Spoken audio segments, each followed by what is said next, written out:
Okay, so here are the mental and physical health effects. One of the things that's interesting to me is that when we talk about racism, a lot of times we'll talk about police shootings or Donald Trump or, something like that, or KKK members that we heard about in some county that we've never been to.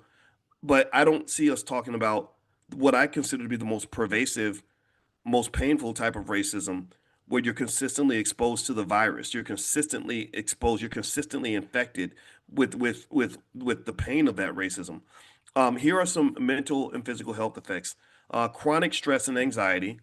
It's my anxiety. Somebody's watching me. Anxiety. Right? We sing about our anxiety. Constantly navigating microaggressions triggers hypervigilance. Walking on eggshells burns a mental bandwidth. How many do you feel like you walk on eggshells so you don't have to deal with bad people or bad situations, right? Your cortisol levels are like, and then you wonder why you're having chest pains. It leads to generalized anxiety, panic attacks, and difficulty focusing or sleeping.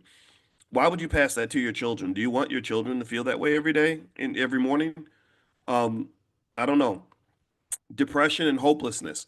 If you experience racism on the job on a regular basis, you will feel devalued and or tokenized, and that can lead to symptoms of worthlessness, low energy, and even the ideation of taking your own life.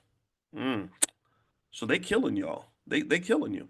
Internalized racism can cause deep identity wounds and emotional numbing. So you become emotionally numb. That's going to help you in a relationship.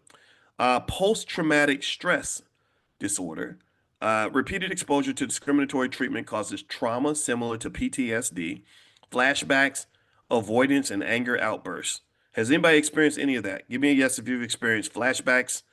I know I do. I used to fantasize when I used to when I remember the one instance of racism on the job. I used to make myself feel better by fantasizing about jumping across my boss's desk and like just beating the hell out of him. And I wrote about that in my book, What If George Bush Were a Black Man? That was like the fantasy that gave me comfort. Um, thank God I didn't do it.